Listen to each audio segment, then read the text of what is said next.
your perceptions, your values, and your emotions. The prefrontal cortex, the hippocampus, and the amygdala are the things that actually create your beliefs. If we don't assess those three components, we're not changing any beliefs that we want to. Banks are being shut down. Like, that's a crazy, crazy space to live in where banks are shutting down. Think about it, right? If you said to, like, my dad did say this to me, right? The dad's in his 70s. He's like, look, the bank is shutting down. The country is ending. And he tells me this, right? Obviously, the country's not ending.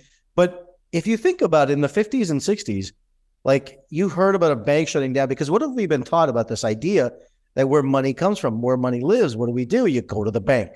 The banks are the ones that are there to protect you. They're the ones that are there to take care of you. Now, we are on this call are finally much smarter than the average person. That's why we're here in this conversation. But the truth is we've been taught this idea that security lives in the banks.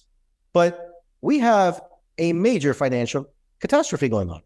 I'm telling you that right now. You won't hear about it publicly for a while, but you're going to see the stock market start shifting inside that. Now, that, I don't mean to be doom and gloom on this call to start this conversation, but my point of this is simply to sit and say, hey guys, if we don't do something different and how our relationship with money doesn't change, then what's going to happen is we're going to get stuck in this paradigm of the masses, right? And if I look at the average age on this call, we're probably talking mid 40s to 50s, somewhere in that space. And that's okay. Inside that, maybe into the 60s even. But if we look at it, what have we been taught about this idea of money? It's the old model. It's the old paradigm of money. And that's why in this book, like that I wrote, I wanted to kind of change the relationship, change the game, change the conversation that we're having about money. What's the internal conversation we're having, right? Julie, what's the internal conversation we're having around cash, around money, about investing? What does that mean? How does that work? What is the internal conversation we're having about entrepreneurship, right, John? What's the internal conversation we're having inside this? Because look, out there, people think that the world of money is an outside-in game.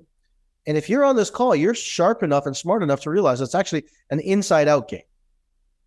Your inner wealth determines your outer wealth, right? That's just how it works. We know this. And money is a byproduct. Money is a symptom, not the cause of the problem. Money is the byproduct of what's going on in here and in here. I look at it and I say, and I hope that you guys have taken advantage of all the gifts that I'd given over the at the book launch. And those are short. If you're like, hey, I don't got all this time to do the big long course, don't worry, start simple. Start simple. You don't have to go all the way in. Start simple. And just do that, the 7-day course. Those videos are 10 minutes a piece, max. And it gives you homework, 10, 15 minutes. Start with those to move your journey, because the wiring that you have in this brain is going to determine the income that you're creating.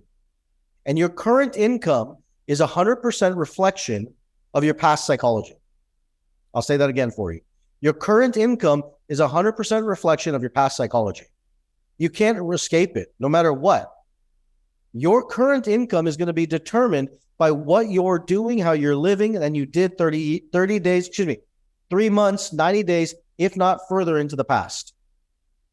I'm looking at my friend here, David, right? David's like, oh, I had this conversation. I may be a little bit fear-based with money. That's okay. Maybe I'm conservative with money. There's nothing wrong with it. People want to judge themselves to sit and say, you know what? I'm an entrepreneur, and others say I'm not an entrepreneur. I'm an employee mindset, and I'm an entrepreneurial mindset. I don't really care what mindset you want to call yourself and label yourself with. What I want you to understand is that you can be wealthy being all of those mindsets. It's how you think about the relationship of money that makes all the difference. What if the game of money isn't about money? Think about this just for a second. Let me just press and challenge you just for a minute. What if the game of money is simply a measurement of the amount of people that you've impacted over the course of your lifetime? What if you take away the number and said, hey, you know what? It's not about money and how many dollars or cents I earn. It's about the amount of people that I touch in the course of my lifetime. It's about the people that I get to impact, and their lives are different inside that. That's a whole different paradigm. I want you to think about this. That's a whole different way of living, because most of us aren't taught that. What makes the most money of all? It's the ideas. It's the ideas. And where do ideas come from? They come from the way you think. They come from the way that you think. Here, I want you to think about this just for a second, and you tell me if I'm wrong. Do you think that the world out there is wanting you to think independently? No, they don't want you to think independently. Why would you think independently? Because if you think independently, now you're going to have your own opinions, you're going to have your own thoughts, you're going to have your own choices. They would rather keep you robotic and drone to not function and do anything. You don't have to believe me. You can look at the education system and see kind of what's happened. Look at the people that are coming on. Some people need that governance too. I'm not saying they don't, but look at what's happening to people's in their brains. They're being lost. They're being stuck inside that. Your income and your emotional state are 100% correlated. So if your emotional state is chaotic, scared, feared, and you ever feel that? I know I've been there. It was kind of recently, actually, where you kind of just sit and you're just like afraid. Anyone ever feel like that? I definitely have, for sure. And you're like, why am I afraid? And then you kind of like, you analyze it and you look at it and like, okay, and you can't still shift it, but you've got to know that there's something inside. There's a trigger that's happening inside you. That fear is the vibration that's in essence stopping you from actually moving forward. It's the thing that's keeping you stuck. It's keeping you stuck in your paradigm, stuck in the platform you're in, and it's the thing that's holding you back inside of it. The values. If you don't value money, then having money is a delusion.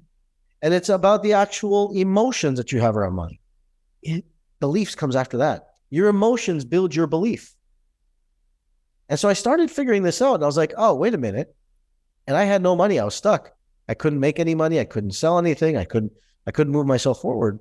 And it was only until then I realized this, that I had to rewire myself, because it wasn't about just changing patterns. It was about rewiring the whole process.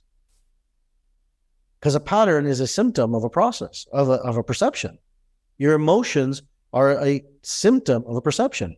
If your emotional income and your financial income are 100% correlated, then don't you think it makes sense, based on what I'm saying, instead of chasing the money, just change your emotional income?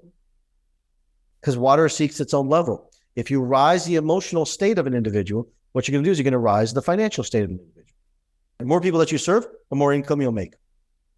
The old model of belief, behavior, and habits is a paradigm that's not built in today's world, and it's not going to actually lead to people making money. Only 3 to 4% will actually ever be able to change their beliefs based on the old pattern, because it's arbitrary.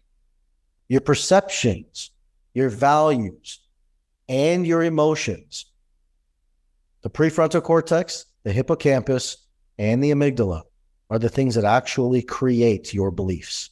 If we don't assess those 3 components, we're not changing any beliefs that we want to. We can spin ourselves into wheels and think ourselves and motivate ourselves and try and do stuff. It's not going to be the answer. Many of you want to be positive thinkers. I embrace you through this journey with me to embrace negative thinking. I embrace you to think embracing pain, because it won't be positive thinking. It won't be the why. Listen to me when I'm saying this. It won't be the why that makes you wealthy. It'll be the why the fuck not.